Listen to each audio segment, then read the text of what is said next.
हमारे घर का चूहा जब मुझे आज फिर से अचार खाते देखता है तो घबराकर तुरंत बिल से एक सोने की ईंट निकाल लाता है और मुझे अपनी जिंदगी सुधारने को कहता है। मैं पूरी तरह स्तब्ध रह गया। मेरे हाथ में जो सोने की ईंट थी उसका वजन पूरे 2 किलो था। और भी अजीब बात यह थी कि चूहा मेरी कमजोर काया को देखकर डर गया कि मैं इस अचानक मिली दौलत को संभाल नहीं पाऊंगा, इसलिए वह मेरे लिए पहले से खो चुकी बाजी क्वान मार्शल आर्ट की एक किताब भी ले आया। मेरा नाम लिन फेंक है, एक ऐसा अनाथ जो इतना गरीब है कि उसके पास सिर्फ परिवार रजिस्टर फुकौ ही बचा है। हर महीने मुझे अपने माता पिता के इलाज के लिए गए कर्ज का भुगतान भी करना पड़ता है। मेरा एकमात्र परिवार का सदस्य वही चूहा है जो हर दिन समय पर बाहर आकर बचा हुआ खाना खा जाता है। कल आधी रात को मैंने चूहे से कहा कि आगे शायद मेरे पास ऐसा कुछ नहीं होगा जो मैं उसके साथ बांट सकूं, इसलिए वह कहीं और जाकर रह ले। तभी मैंने अचानक थक की आवाज सुनी। मैंने तुरंत लाइट जलाई और देखा कि बिस्तर के पास एक बेहद दुबला पतला चूहा पड़ा हुआ है जो मुझे देख रहा है। उसके सामने एक लंबी सीधी चीज रखी थी, लगभग मेरे हाथ जितनी लंबी। मैंने अपनी आंखें मल कर देखा, यकीन नहीं हुआ। जब मैंने खुद को 2 थप्पड़ मारे और देखा कि सोने की ईंट अब भी वही है,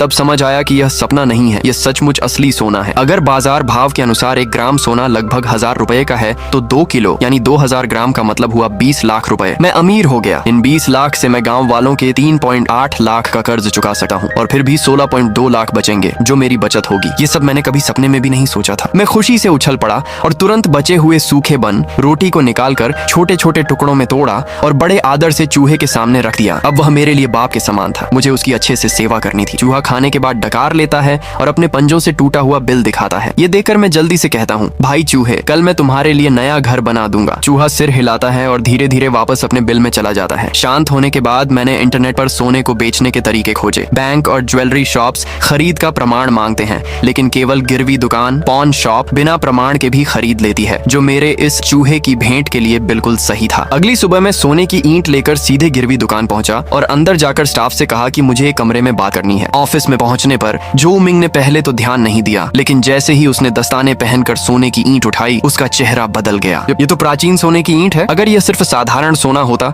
तो इसकी कीमत बाजार के हिसाब से ही होती, लेकिन यह अलग था। यह एक प्राचीन वस्तु भी थी जिसकी कीमत सिर्फ सोने की नहीं बल्कि संग्रहण और कला मूल्य की भी थी। ऐसी एक ईंट की कीमत आम लोगों की कल्पना से कहीं ज्यादा होती है। जो मिंग बार बार नीचे के निशानों को देखता रहा, फिर मेरी ओर देखा। शायद उसे लगा कि इसका स्रोत संदिग्ध है, लेकिन उसे इससे फर्क नहीं पड़ा। गिरवी दुकानें स्रोत नहीं पूछती, सिर्फ कीमत देती हैं। उसने कहा, सर, यह मेरी सीमा से बाहर है, मुझे अपने वरिष्ठ को बुलाना होगा। कुछ देर बाद 2 लोग अंदर आए, एक सफेद बालों वाला बुजुर्ग और उसके पीछे एक लंबी